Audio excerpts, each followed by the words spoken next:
Erev Tov en Israël, puisque la nuit vient de tomber, et pour cette chronique, qui est la veille de Distavet, de rappeler que en part ne pas manger et ne pas boire demain toute la journée en souvenir du jeûne du Distavet, tous les autres interdits que l'on connaît via le jeûne du 9 Av ou bien de Yom Kippour ne sont pas au rendez-vous. Ça veut dire que demain, dans la journée, on peut se doucher, même à l'eau chaude, porter des chaussures en cuir, se parfumer, sans aucun souci, travailler, et tout ce qui pourrait nous passer par la tête, c'est que cette notion de ne pas manger et de ne pas boire qui reste cela.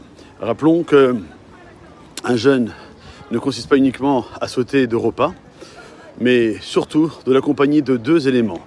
Premier élément qui est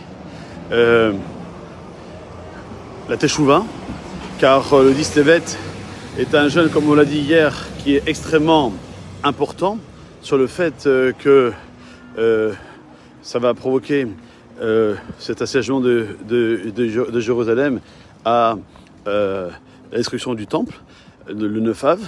Et de ce fait, on doit comprendre un petit peu cette prise de conscience que chacun doit avoir de travailler sur la misa la plus importante de la Torah, qui est Ve'ahavta l'ereacha kamocha, d'aimer son prochain comme soi-même.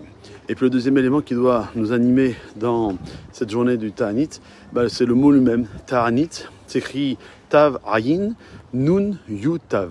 Je prends la première d'une lettre, c'est la même lettre, Tav. Donc deux fois Tav, ça fait tête, ça veut dire donne. Et les lettres qui sont à l'intérieur du mot Ta'anit, c'est le mot Ani, pauvre, de donner aux pauvres.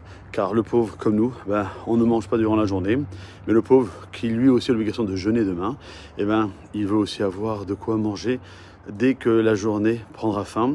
Et c'est cette notion que nous devons aussi avoir à travers donc le Tzom, la Tefila, puis le Teshuvah, et puis enfin la Tzedaka, qui seront ces trois éléments qui nous permettront de faire en sorte que les mauvais décrets qui sont au-dessus de nos têtes soient annulés, et que Akadosh Baruch Hu décidera si Mashiach ne vient pas d'ici ce soir et qu'on doit jeûner demain, que demain Akadosh Baruch Hu, par rapport à ces trois éléments-là que nous, chacun d'entre nous individuellement, s'évertuera de faire quelques efforts supplémentaires, on priera, on demandera et on espérera qu'Akadosh Baruch Hu décidera que cette Géoula tant attendue se réalisera d'ici cette année, avant le Distevet de l'année prochaine.